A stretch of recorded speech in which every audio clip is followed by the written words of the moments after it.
I have a Dennis Quaid story. So I was working backstage at the Grammys in 2020. If you want to know what that means, I have a personal channel that tells you all about it. But I'm sitting there across the hallway, basically, like within 15 feet of the entrance to the stage of the Grammys. So everybody who's going on stage has to walk by me. This was by far the most epic example of celebrity people watching that one could ever experience. And I was there. And all of a sudden, Usher walks by and he's got his full entourage there. And for the most part, basically everybody's black. And then you have Dennis Quaid, who's obviously on his ticket. And it's like, he's just like walking behind and he's just kind of like hoping that he doesn't get noticed or he doesn't like know why he's there. And I'm also sitting there like, why are you here? Dennis Quaid is here.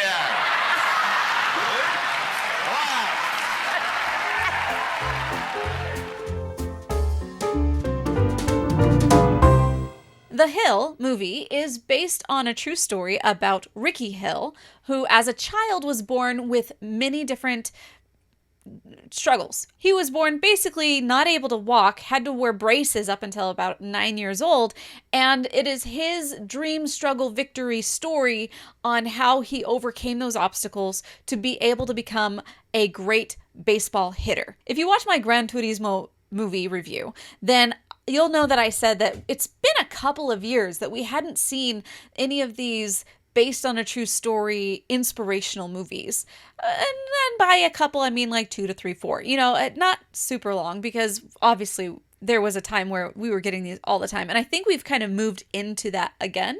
Or maybe it just happened to be that these, you had Sound of Freedom, Gran Turismo, and now The Hill, which are all movies that were based on a true story, and they're all pretty amazing. The Hill is basically a Christian adjacent, if not Christian centered kind of a movie. Rickey is the son of a pastor who is totally convinced that instead of following his dream of being a baseball player, God has called Rickey to be a preacher of some kind. And it takes him most of his life to be able to convince his father, no, that's not what I want to do. Now, Rickey had overcome a lot in his life, and by watching it, it's a lot. Throughout this whole time, he had taught himself how to hit baseballs, and he was a very strong hitter.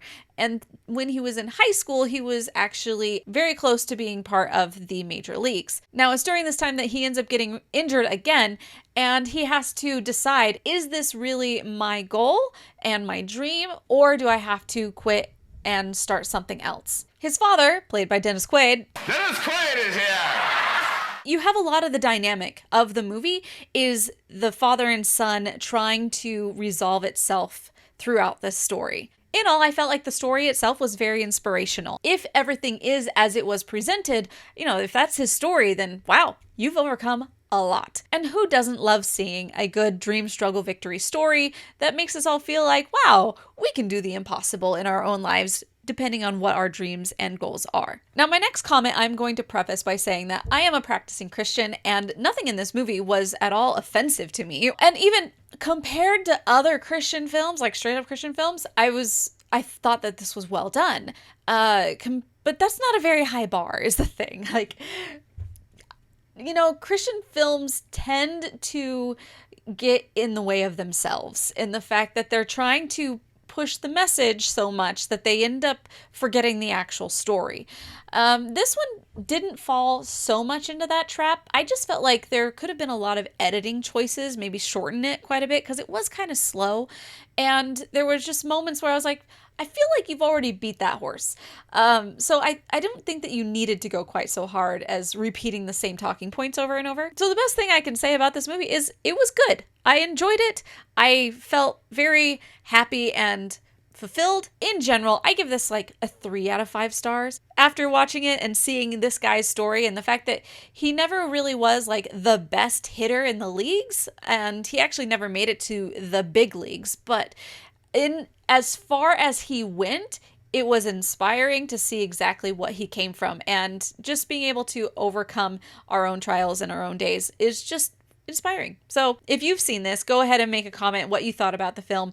If you haven't and you just want to humor me, what is the best Christian film you've ever seen? As in, not something that's overly preachy, like it follows that line. This is obviously a Christian film, but it also doesn't feel like you're being like preached to. So let me know that in comments. I'd like to hear. Until next time, my name is Chelsea Robson, and you are watching the Rotoscopers YouTube. Speaking of beating that dead horse, basically every video that I've done in the last 6 months has told you, and I'm going to repeat it, I wrote a journal for you. It is called My Bucket List, 100 Dreams for God to Guide Me. And inside, you're able to write down all of your bucket list things. I would wager a bet that this is probably Dennis Quaid approved. Dennis Quaid is here!